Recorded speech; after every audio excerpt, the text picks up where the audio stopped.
বিগত 16 বছর ধরে আমরা দেখেছি যে যে আরো যতগুলো মানুষ দারিদ্র সীমা থেকে বেরিয়ে এসেছিল, তথাকথিত উন্নয়নের নামে লুটপাট হয়েছে, কিন্তু মানুষের ভাগ্য পরিবর্তনের জন্য সঠিক কোনো পদক্ষেপ গ্রহণ করা হয়নি। ফলে মানুষের কর্মসংস্থানের ব্যবস্থা হয়নি।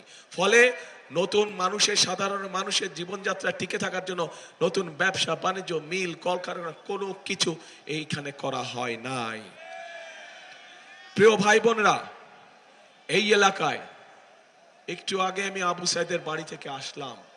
আমি নিজেও জানতাম না যে সেইখানেও পর্যন্ত কয়লা আছে। আমি জানতাম দিনাজপুরে কয়লা আছে, কিন্তু আজ আমি শুনলাম যে সেখানেও কয়লা আছে।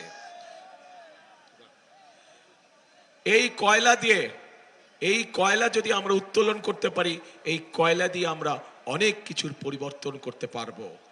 প্রিয় ভাই বোনেরা, আমরা সবাই জানি এই অঞ্চল হচ্ছে কৃষি প্রধান অঞ্চল। এই দেশের এই এলাকার মানুষ, ম্যাক্সিমাম মানুষ কৃষি কাজের সাথে জড়িত, এবং সেজন্যই আমরা দেখেছি যে বিগত 16 বছর যাবৎ সমাজের সব শ্রেণী পেশার মানুষের সাথে সাথে আমাদের কৃষক ভাইরাও কিভাবে অত্যাচার নির্যাতনের শিকার হয়েছে।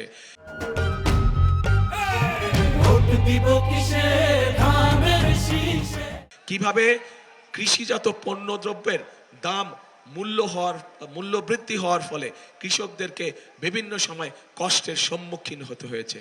এবং সেই কারণেই আমরা হিসাব নিকাশ করে আমরা সিদ্ধান্ত নিয়েছি যে আগামী 12 তারিখে ইনশাআল্লাহ ধানের শীষ সরকার গঠন করলে আল্লাহর রহমতে আপনাদের সমর্থন নিয়ে এই মুহূর্তে যাদের কৃষি ঋণ 10,000 টাকা পর্যন্ত আছে, আমরা সেই কৃষি ঋণ সুদ সহ ইনশাআল্লাহ মওকুফ করব।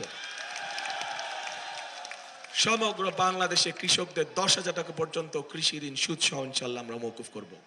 প্রিয় ভাই বোনেরা, শুধু তাই নয়, এই এলাকার মানুষ স্বাভাবিকভাবে কষ্টে থাকার কারণে অনেক মানুষ আছে যারা বিভিন্ন সময় রেজিস্টার্ড বিভিন্ন এনজিও থেকে ছোট ছোট ক্ষুদ্র ঋণ গ্রহণ করে থাকে না? অনেক মানুষ কিন্তু ছোট ছোট ঋণ গ্রহণ করেছে, ক্ষুদ্র ঋণ গ্রহণ করেছে তারা।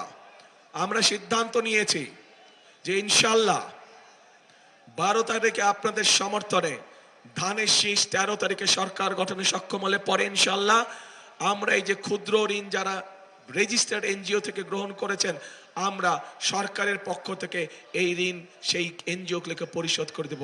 আপনাদের পরিশোধ করা লাগবে না।